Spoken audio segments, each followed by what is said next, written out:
भारत का चंद्रयान-3 मिशन चांद को फतह करने के लिए रवाना हो चुका है।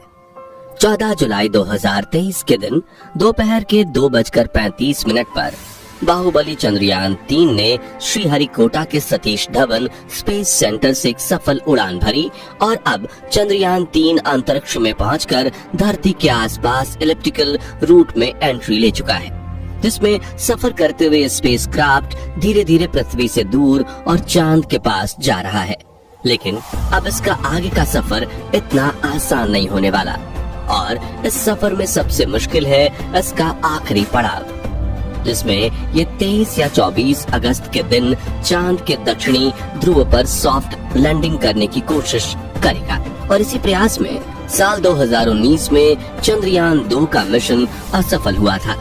तो अब सवाल आता है कि आखिर क्यों चांद पर जाना इतना भयानक है और नासा के वैज्ञानिकों ने चांद पर ऐसा क्या देखा कि 70 दशक में चांद पर जीत हासिल करने वाले नासा ने अचानक से अपने सारे मून मिशंस बंद कर दिए। इस वीडियो में हम चांद से जुड़ी इन्हीं रहस्यमयी बातों से पर्दा उठाएंगे, साथ ही आपको चंद्रयान-3 के बारे में भी कुछ नया और अनोखा बताएंगे। तो पूरा वीडियो देखिएगा। दोस्तों, सतह से चंद्रमा की पूरी तरह से गोलाई दिखाई देती है, लेकिन वास्तव में चांद भी पृथ्वी की तरह अंडाकार है। चांद की सतह पर बेहद स्थिर और हल्का वायुमंडल मौजूद है। ये तो आप जानते ही होंगे कि साल 2009 में चंद्रयान-1 मिशन ने चांद पर पानी की खोज की थी, लेकिन आपको बता दें कि चांद की सतह पर पानी लिक्विड फॉर्म में मौजूद नहीं है, बल्कि इसके बड़े बड़े और बेहद ठंडे क्रैटर्स बर्फ के रूप में मौजूद हैं। साथियों, चांद से जुड़ी ये रहस्यमयी बात ये भी है कि स्विट्जरलैंड की यूनिवर्सिटी ऑफ बेसल ने अपने एक अध्ययन में ये बात खोज निकाली थी कि चंद्रमा पृथ्वी पर रहने वाले लोगों की नींद पर भी असर डालता है। कहा जाता है कि जहां अमावस के दिन लोग काफी अच्छी नींद कर पाते हैं, वहीं पूर्णिमा पर उन्हें कम नींद आती है। हालांकि विज्ञान ने इस बात को पूरी तरह से एक्सेप्ट नहीं किया और आज भी कुछ वैज्ञानिक इस बात पर अध्ययन कर रहे हैं। दोस्तों, चांद की जमीन काफी ऊबड़-खाबड़ है और इसमें कई बड़े बड़े क्रेटर यानी गड्ढे मौजूद हैं, जो इतने बड़े हैं कि पिछले करोड़ों सालों से इनके अंदर सूरज की रोशनी तक नहीं पहुंच पाई है। इनमें से सबसे बड़ा गड्ढा चांद के दक्षिणी ध्रुव में मौजूद है। एटकिन बेसिन नाम के इस गड्ढे का डायामीटर 2500 किलोमीटर और गहराई तो इतनी ज्यादा है कि इसमें एक के ऊपर एक करके 10 बुर्ज खलीफा समा जाए। जी हाँ, इस गड्ढे की गहराई 8.2 किलोमीटर के आसपास है और ये पूरे सोलर सिस्टम के सभी ग्रहों और उपग्रहों में मौजूद गड्ढों में सबसे बड़ा गड्ढा है। माना जाता है कि चांद के इन क्रैटर्स में पानी छुपा हो सकता है और वो भी थोड़ा बहुत नहीं बल्कि पूरे 100 मिलियन टन। इसके अलावा यहाँ hydrogen, ammonia, methane, sodium, mercury और सिल्वर जैसे मूल्यवान संसाधनों का खजाना मौजूद हो सकता है, जिसकी खोज करने के लिए ही चंद्रमा पर चंद्रयान-3 मिशन को भेजा गया है। साथियों, साल 1959 में रशिया के स्पेसक्राफ्ट ने पहली बार चांद पर लैंडिंग की थी। इसके बाद अमेरिका ने भी कई मून मिशन किए और 20 जुलाई 1969 के दिन नासा के अपोलो 11 मिशन के दौरान एस्ट्रोनॉट नील आर्मस्ट्रॉन्ग और बज एल्ड्रिन ने चांद पर पहली बार कदम रखा था। जिसके बाद नासा ने कई मून मिशन किए थे और अपने कुल 12 एस्ट्रोनॉट्स को चांद पर भेजा। एस्ट्रोनॉट्स ऐसे व्यक्तियों को कहते हैं जो पृथ्वी के वायुमंडल से ऊपर जाकर अंतरिक्ष यानी चांद पर जाकर रिसर्च करें। लेकिन दिसंबर 1972 में अपोलो 17 मिशन के बाद नासा ने अचानक से इंसानों को चांद पर भेजना बंद कर दिया, जिसके लिए उन्होंने ये कारण दिया कि चांद पर फिलहाल ऐसा कुछ नहीं है जिसकी रिसर्च की जा सके। लेकिन कुछ लोगों का ये भी कहना था कि नासा ने असली कारण को छिपाया है। नासा के भेजे गए इन 12 में से कई अंतरिक्ष यात्रियों ने चांद पर कुछ अजीब सी आवाजें भी सुनी थी। तो कईयों ने इन पर बने एक अजीब ब्रिज और कूलिंग टावर जैसी रचना को भी देखा था। वहीं चांद की खोज में वैज्ञानिकों को एक सैटेलाइट डिश जैसी रचना भी दिखी थी और वैज्ञानिकों के मुताबिक इसका अपने आप बनना नामुमकिन है। हालांकि नासा ने कभी इस बात पर आधिकारिक बयान नहीं दिया था, लेकिन नासा के वैज्ञानिकों ने कई बार ये कबूला कि चांद पर एलियन का बसेरा हो सकता है। खैर, चांद पर एलियन हो सकते हैं या नहीं, इस बारे में अपनी राय हमें कमेंट में आप बता सकते हैं। फिलहाल यहाँ सबसे ज्यादा गौर करने वाली बात ये है कि ये सभी मिशन चांद के उत्तरी ध्रुव पर किए गए थे, जहाँ पर लैंडिंग करना चांद के दक्षिणी ध्रुव के मुकाबले काफी ज्यादा आसान माना जाता है। लेकिन साल 2019 में भारत के चंद्रयान 2 ने चांद के दक्षिणी ध्रुव पर सॉफ्ट लैंडिंग करने की कोशिश की थी और अपने इस प्रयास में चंद्रयान 2 का लैंडर विक्रम बुरी तरह से असफल हुआ था। लेकिन आखिर चांद का दक्षिणी ध्रुव इतना खतरनाक क्यों है, आइए जानते हैं। सबसे पहले तापमान की बात करें तो चांद के दक्षिणी ध्रुव में कई ऐसे बड़े बड़े गड्ढे यानी क्रैटर्स हैं जहां करोड़ों सालों से सूरज की धूप नहीं पहुंची, और सूरज की धूप न पहुंचने का सीधा सीधा मतलब है तापमान का ठंडा होना।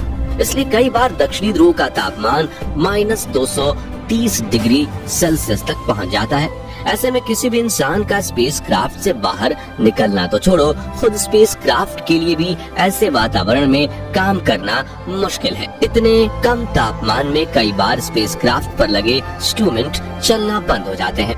वहीं सूरज की रोशनी न पड़ने की वजह से चांद के दक्षिणी ध्रुव के कई हिस्सों में काफी ज्यादा अंधेरा है। इस वजह से चांद के ऑर्बिट में घूम रहे नासा, रशिया और इसरो के ऑर्बिटर्स भी वहां के काफी हिस्सों को ठीक से नहीं देख पाए। यानी कि उन हिस्सों में क्या हो सकता है ये किसी को नहीं पता। ऐसे में वहां जाना सबसे बड़ी चुनौती है।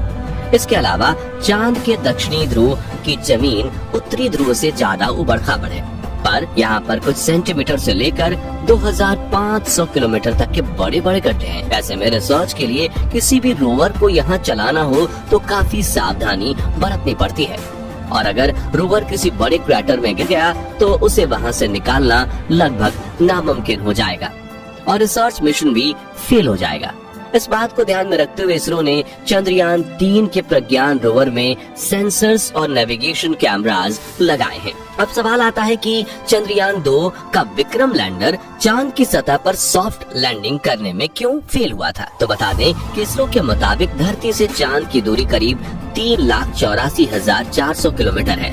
ऐसे में इतनी दूरी पर लैंडर से डीप स्पेस कम्युनिकेशन बनाए रखना काफी मुश्किल होता है, क्योंकि इतनी दूरी पर रेडियो सिग्नल्स वीक हो जाते हैं और एंटेना से बहुत ज्यादा बैकग्राउंड नॉइज आता है। साथ ही अपनी कक्षीय गति यानी कि ऑर्बिटल मोशन की वजह से चांद लगातार अपनी पोजीशन बदलता रहता है।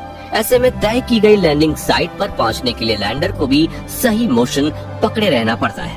इसके अलावा चांद पर पृथ्वी से कम ग्रेविटी है, बहुत पतला वातावरण है। साथ ही चांद के दक्षिणी ध्रुव में काफी बड़े बड़े पत्थर और गड्ढे होने के साथ धूल भी उड़ती है, और ये सभी कारण किसी भी लैंडर को लैंडिंग करने में काफी चैलेंजेस देते हैं। और पिछली बार चंद्रमा की सतह से 2.1 किलोमीटर पर चंद्रयान 2 के लैंडर से इसरो का संपर्क टूट गया था, और इन्हीं में से किसी एक कारण की वजह से वो चांद की सतह पर क्रैश लैंडिंग करके तबाह हो गया था। लेकिन पिछली बार आई मुसीबत से सीख लेकर इसरो ने चंद्रयान 3 के लैंडर विक्रम को पहले से ज्यादा एडवांस्ड और पावरफुल बनाया है। जैसे कि चंद्रयान 2 के विक्रम लैंडर में 5 थ्रस्टर्स थे, लेकिन चारों तरफ सही संतुलन बनाए रखने के लिए चंद्रयान 3 के लैंडर में बड़े और एडवांस 4 थ्रस्टर्स लगाए गए हैं। इसके अलावा इस बार के विक्रम लैंडर में लेग्स को बड़ा और मजबूत कर दिया गया है। साथ ही इसकी फ्यूल स्टोरेज कैपेसिटी को भी बढ़ाया गया है। वहीं इसमें लगे कम्युनिकेशन डिवाइस भी एडवांस्ड और तकनीक का इस्तेमाल कर रहे हैं, जिससे ये इस बार लैंड कर इसरो से संपर्क ना तोड़े। और सबसे जरूरी बात, इसके सॉफ्ट लैंडिंग सीक्वेंसेस को भी काफी हद तक सुधार दिया गया है। इन सभी बदलावों से चंद्रयान 3 के लैंडर को चांद की सतह पर सॉफ्ट लैंडिंग करने में आसानी होगी। साथियों, इन सभी बदलावों को टेस्ट करने के लिए सिमुलेशन चलाकर विक्रम लैंडर की हजारों बार टेस्टिंग की गई है, जिसमें ठंडे तापमान में उपकरण चल रहे हैं कि नहीं उनकी जांच करना, लैंडर के पैरों की मजबूती टेस्ट करना, कम ग्रेविटी में थ्रस्टर्स टेस्ट करना, ऊबड़ खाबड़ सतह पर लैंड करवाना वगैरह शामिल है।